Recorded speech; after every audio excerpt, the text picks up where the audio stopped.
Hello guys. पिछले video में हमने जाना कि जीआई कैलकुलेशन के बेसिक्स क्या होते हैं और उसका केस नंबर 1 क्या होता है। इस पार्ट 2 में हम जानेंगे केस नंबर 2 में क्या होता है और केस नंबर 3 में क्या होता है। तो देखिए, केस नंबर 2 जो होता है उसमें हम क्या कंडीशन लेते हैं, when ends of the molecule are same. Ends of the molecule same होने का मतलब मॉलिक्यूल के अंदर सिमेट्री एग्जिस्ट करती है। आइए देखते हैं with the help of an example कि व्हाट हैपन्स एग्जैक्टली। जैसा कि इस मॉलिक्यूल में आप देख सकते हैं, इसके दोनों एंड सेम आ रहे हैं। यहाँ भी मिथाइल है और यहाँ भी मिथाइल है, और इस मॉलिक्यूल को इस प्लेन के अक्रॉस दो इक्वल टुकड़ों में हम कट कर सकते हैं, तो हैंस इट इज़ सिमेट्रिकल। इसको सिमेट्रिकल मॉलिक्यूल बोलेंगे। तो ऐसे केस में ज्योमेट्रिकल आइसोमर्स क्या होंगे ये अपने को देखना है। तो देखिए, ये जो पाई बॉन्ड वाला सिस्टम है ये जीआई शो कर रहा है, और ये जो पाई बॉन्ड है ये भी जीआई शो कर रहा है। अब दो सिस्टम अगर जीआई शो कर रहे हैं तो ऐसे केस में यहाँ पे नंबर ऑफ आइसोमर आने चाहिए थे 4, बट एक्चुअल में सिमेट्री होने की वजह से यहाँ पे 4 की बजाय आंसर एक्चुअली आता है 3। तो ये अपने को समझना है कि 4 की बजाय 3 आंसर क्यों आया। तो देखिए, ये हमने बनाए इसके 4 पॉसिबल फॉर्म्स, और इसमें हम चेक करेंगे कि 4 की बजाय 3 आंसर क्यों आया। पहला जो फॉर्म हमने बनाया, अगर इसमें आप नोटिस करें तो ये पाई बॉन्ड और ये पाई बॉन्ड जो हमने लिया, इन दोनों की सिस सिस कॉन्फ़िगरेशन लिया। तो पहले वाला हुआ सीसी। अगले वाले केस में ये जो है इसका कॉन्फ़िगरेशन सिस लिया और इसका कॉन्फ़िगरेशन ट्रांस लिया, तो इसको हम बोलेंगे सी टी। यहाँ पे अगेन हमने क्या लिया, इसका कॉन्फ़िगरेशन ट्रांस लिया और इसका कॉन्फ़िगरेशन हमने लिया सिस, तो इसको बोलेंगे टी सी। और यहाँ पे दोनों का कॉन्फ़िगरेशन क्या है, ट्रांस ट्रांस है, तो इसको बोलेंगे टी टी। अब होता क्या है, ये जो सी टी और टी सी है actually both are the same forms, क्योंकि यहाँ पे दोनों तरफ मिथाइल है। अगर दोनों तरफ यहाँ पे मिथाइल है तो आप नोटिस कर सकते हैं कि ये सी टी और टी सी दोनों एग्जैक्टली एक दूसरे के क्या हैं, मिरर इमेज है, यानी ये बिल्कुल एक जैसे हैं।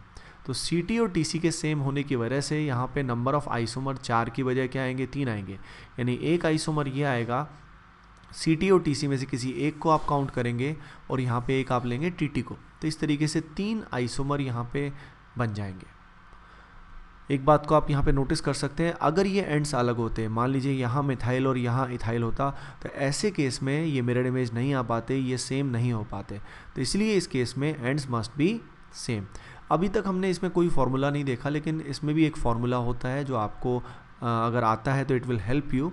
फार्मूला इस केस में क्या होता है ये मैं आपको बताता हूँ। इसमें टोटल ज्योमेट्रिकल आइसोमर्स का फार्मूला होता है 2 की पावर n-1 प्लस 2 की पावर p-1।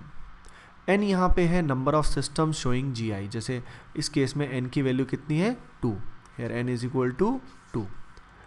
अब ये p जो है ये क्या है, तो देखिए p एक क्वांटिटी है जो n पे डिपेंड करती है। p is equal to n+1/2। p की वैल्यू 2 हो सकती है या इसकी वैल्यू हो सकती है n/2। ये डिपेंड करेगा n इवन है या ऑड है। अगर n यहाँ पे ऑड है तो ऐसे केस में it is equal to n+1/2, और अगर n यहाँ पे इवन है तो it is equal to n/2।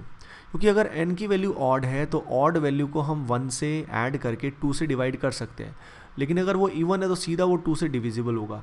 यानी जो p है इसकी 2 वैल्यूज़ हो सकती है। अगर हम पिछले केस में इस फॉर्मूले को लगाएं तो इट इज़ इक्वल टू 2 की पावर 2-1, और अगर p को हम निकालें तो p की वैल्यू कितनी आएगी, p की वैल्यू आएगी 2/2, क्योंकि 2 क्या है, इवन है। 2/2 क्या होगा, 1 यानी 0। इसको अगर हम सॉल्व करते हैं तो नेट वैल्यू हमारी आएगी 3, जो हमने ड्रॉ किए उससे मैच करते हैं।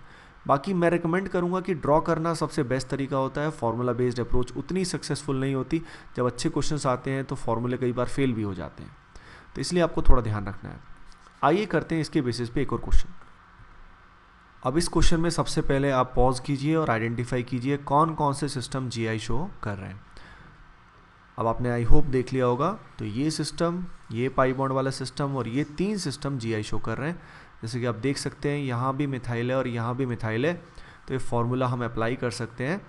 तो यहाँ पे n की वैल्यू कितनी आ गई, 3 आ गई, विच इज़ ऑड। तो p की वैल्यू अगर हम निकाल लें पहले से ही तो इट इज़ इक्वल टू 3 + 1/2, यानी 2 विल बी द वैल्यू।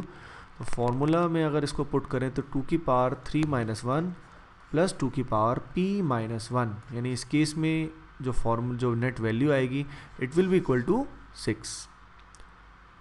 तो इस तरीके से हम डायरेक्ट फार्मूले से भी आंसर को निकाल सकते हैं, जैसा कि इस एग्जांपल में हम देखेंगे। तो आप ध्यान दीजिए ये एंड और ये एंड बिल्कुल सेम है, मॉलिक्यूल सिमेट्रिकल है, मतलब किसी एक प्लेन के अक्रॉस उसको इक्वल टुकड़ों में कट कर सकते हैं। तो यहाँ जो पिछला फॉर्मूला है वो अप्लाई कर सकते हैं। अगर आप सिस्टम्स यहाँ ढूंढें तो there are 3 systems which can show GI 1, 2 and this cycloalkane as well. तो इसमें भी फॉर्मूला सेम अप्लाई होगा and the answer will be 6। इसको आप ड्रॉ करके भी देखेंगे तो आपको रियल समझ में आएगा कि एग्जैक्टली ये 6 आंसर कैसे आए। तो प्लीज़ इसको ड्रॉ भी करके देखें। अगर यहाँ पे हेलोजन Cl की बजाय ब्रोमीन या कोई और होता तो आंसर सिंपल 2 की पावर 3 यानी 8 विल बी द आंसर। अब मान लीजिए हम इस एग्जाम्पल को करते हैं, तो इस एग्जाम्पल के अंदर अगर हम ध्यान दें तो ये पाई बॉन्ड जो है पहले वाला ये GI शो नहीं करेगा, क्योंकि एक कार्बन पे सेम ग्रुप GI के लिए नहीं होने चाहिए, जो कि यहाँ पे सेम ग्रुप्स हैं। तो ये भी शो नहीं करेगा और ये भी शो नहीं करेगा, बाकी सब यहाँ पे GI शो करेंगे। तो there are 4 systems showing GI individually. अगर 4 सिस्टम यहाँ शो करेंगे तो इट इज़ इक्वल टू 2 की पावर 4 - 1। P की वैल्यू 4 के लिए क्या होगी स्टूडेंट्स? 4/2 यानी 2 - 1। तो ऐसे केस में आंसर विल भी कैलकुलेशन करेंगे तो आप 10 इसका आंसर आएगा। आइए देखते हैं the last and the final case, that is case number 3। Case number 3 में एक्चुअली आपको ड्रॉ करके ही देखना पड़ता है। You have to draw and check. अब हमें कैसे आइडिया लगेगा कि ड्रॉ एंड चेक करना है, हमको बना के देखना है और फॉर्मूला एप्लीकेबल नहीं है? तो आइए मैं बताता हूँ with the help of an example. जैसे कि इस एग्जाम्पल में हम देख सकते हैं कि यहाँ पे मल्टीपल सिस्टम्स GI शो कर रहे हैं। आप पॉज कीजिए और देखिए कि इसमें कौन कौन से सिस्टम GI शो कर रहे हैं। तो देखिए यहाँ पे एक सिस्टम ये GI शो कर रहा है आपस में, ये Cl दोनों वेज पे या एक वेज पे एक डैश पे हो सकता है। सिमिलरली यहाँ पे Cl आपस में वेज डैश पे हो सकता है। सिमिलरली यहाँ पे भी ऐसा हो सकता है। तो आपने देखा ये सिस्टम जो GI शो कर रहे हैं दे आर नॉट इंडिपेंडेंट, यानी अलग अलग इंडिविजुअली ये GI शो नहीं कर रहे। ये जो क्लोरीन है ये 2 तरफ से GI कर रहा है, इस क्लोरीन के साथ भी GI कर रहा है, इसके साथ भी कर सकता है। यानी जब GI में सिस्टम्स क्या हो, डिपेंडेंट हो जाएं, क्या हो जाएं, डिपेंडेंट हो जाएं, तो ऐसे केस में हमें बना के ही देखना पड़ता है और ऐसे केस में फॉर्मूला एप्लीकेबल नहीं होता। तो आपने देखा when the systems are dependent और इंडिविजुअली वो अलग अलग बिल्कुल आइसोलेट होकर GI शो नहीं कर पा रहे, तो हमें इसको ड्रॉ ही करना पड़ता है। आइए देखते हैं इसको ड्रॉ कैसे करते हैं। तो देखिए ड्रॉ करने के लिए सबसे पहले जो भी ये सब्स्टिट्यूएंट्स हैं इन सबको मैं अबव द प्लेन मान लेता हूँ, यानी स्टार्ट हम करेंगे अबव द प्लेन से। तीनों हेलोजन्स को मैंने क्या ले लिया, वेज पे ले लिया, यानी आपकी स्क्रीन के बाहर की तरफ ही आ रहे हैं। जब ये तीनों वेज पे होंगे तो हम ये भी कह सकते हैं कि ये Cl और ये Cl आपस में सिस कॉन्फ़िगरेशन में है। सिमिलरली ये दोनों क्लोरीन भी सिस में और ये दोनों क्लोरीन भी सिस में होंगे। अब मैं क्या करूँगा, धीरे धीरे करके इन तीनों सब्स्टिट्यूएंट में से किसी एक को मैं बिलो द प्लेन लूँगा। तो मैंने किसी एक क्लोरीन को बिलो द प्लेन लिया। सारे के सारे एटम क्लोरीन होने की वजह से आप किसी भी एक Cl को नीचे ले सकते हैं। अगर आपने इसकी बजाय किसी और को मान लो ले लिया, जैसे फॉर एग्जांपल आपने इस Cl को नीचे लिया और बाकी दोनों को आपने वेज पे रखा, तो एक्चुअली दीज 2 आर सेम। तो यानी आप इन तीनों में से किसी भी एक Cl को डैश पे लें। इससे क्या होगा, ज्योमेट्री चेंज होगी। अगर आप देखें यहाँ वेज है और यहाँ डैश है तो ये आपस में ट्रांस हैं। सिमिलरली ये भी ट्रांस हैं और ये सिस है क्योंकि ये दोनों वेज पे। तो आपने देखा कि यहाँ पे एक Cl को डैश पे ले जाने से ज्योमेट्री चेंज होगी। अब इसके बाद तो पहले मैंने कोई भी डैश पे नहीं लिया, 0 डैश पे लिया, फिर मैंने किसी एक को डैश पे लिया। अब कायदे से हमको 2 को डैश पे और 3 को डैश पे लेना चाहिए, पर अगर मैं 2 को डैश पे या 3 को डैश पे लूँगा तो क्या हो जाएगा, रिपीटेशन हो जाएगा, यानी ये जो दोनों बने हैं यही दोबारा से बन जाएंगे। कैसे, आइए इस बात को समझते हैं। मान लीजिए मैंने तीनों को डैश पे ले लिया। अगर तीनों को मैंने डैश पे ले लिया तो आप समझ सकते हैं कि इस केस में ये Cl दोनों सेम साइड है, तो यहाँ सिस कॉन्फ़िगरेशन, यहाँ भी सिस कॉन्फ़िगरेशन और यहाँ भी सिस कॉन्फ़िगरेशन आएगा। तो ये और जो पहले वाला आइसोमर हमने बनाया बोथ विल बी सेम। तो इसीलिए आप 1 डैश से ज़्यादा नहीं बनाएंगे। नाउ द पॉइंट इज़, हमें कैसे पता लगेगा कि 1 डैश से ज़्यादा नहीं बनाए? तो देखिए आप इसमें एक शॉर्टकट का यूज़ करेंगे। सबसे पहले इसमें ढूंढिए कितने वो पॉइंट हैं जिनके अक्रॉस GI हो रहा है।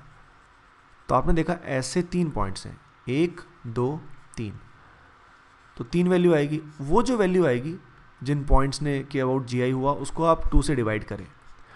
2 से डिवाइड करने के बाद एक क्वांटिटी आएगी। अगर वो इंटीग्रल क्वांटिटी है यानी 1 2 3 तो उसको चेंज करने की ज़रूरत नहीं है, लेकिन अगर वो वैल्यू 1.5 2.5 ऐसी आए तो उसको आप अप्रॉक्सीमेट करके पिछले वाला जो नियरेस्ट इंटीजर है उसको आप अप्रॉक्सीमेट करें, यानी इसकी वैल्यू आएगी 1। तो ये जो वैल्यू 1 है ये आपको बताएगा कि कितने मैक्सिमम डैश आप यहाँ पे यूज़ कर सकते हैं। यानी हमने क्या किया, सबसे पहले नंबर ऑफ पॉइंट देखे जिनके क्रॉस GI हो रहा है, उनको 2 से डिवाइड किया। अगर वैल्यू इंटीग्रल थी तो हम कुछ नहीं करते, पर ये वैल्यू फ्रैक्शनल है तो इसको हम पिछले प्रीवियस इंटीजर के पास अप्रॉक्सीमेट करेंगे और ये वैल्यू हमको बताएगी कि मैक्सिमम कितने डैश आपको लेके जाने हैं। इससे फ़ायदा क्या होगा, आप आगे फर्दर फालतू के जो आइसोमर्स हैं वो नहीं बनाओगे और कन्फ्यूज़न आपकी क्या हो जाएगी, मिनिमाइज। आइए देखते हैं अगला एग्जाम्पल, उससे आपको और क्लैरिटी आएगी। अब देखिए अगेन इस एग्जाम्पल में हम देख सकते हैं मल्टीपल सिस्टम्स GI शो कर रहे हैं। आप पॉज करके देखिए और ये आपस में डिपेंडेंट है। अब इसमें हमको ड्रॉ करना है, तो देखिए कितने ऐसे पॉइंट हैं जिनके क्रॉस GI हो रहा है। अगर आप ध्यान दें तो ऐसे 4 पॉइंट्स हमारे पास हैं। इसको मैं 2 से डिवाइड करूंगा तो एक वैल्यू हमें मिलेगी 2। इसका मतलब 2 dash is the maximum we can use, यानी 2 डैश से ज़्यादा इसमें नहीं लेने।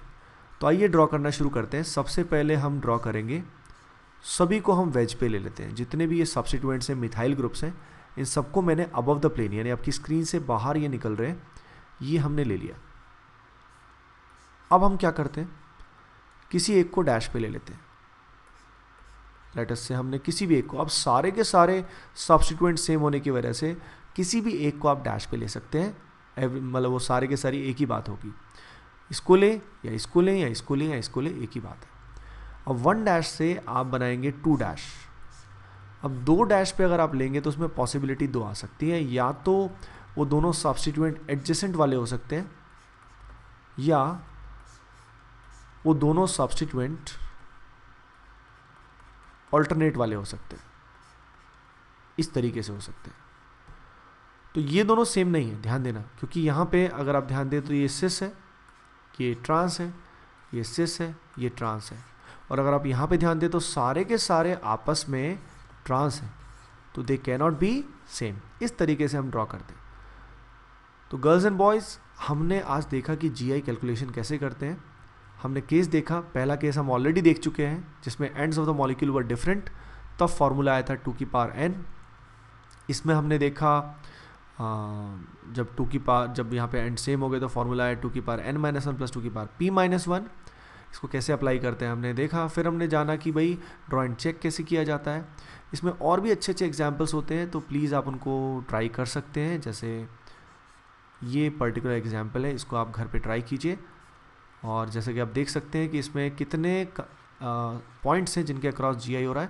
देयर आर 6 पॉइंट, तो मैक्सिमम 3 आप डैश पे लेंगे और इसके बेसिस पे इसका आंसर आएगा 8। तो आप इसको घर पे ट्राई करना सॉल्व करने की।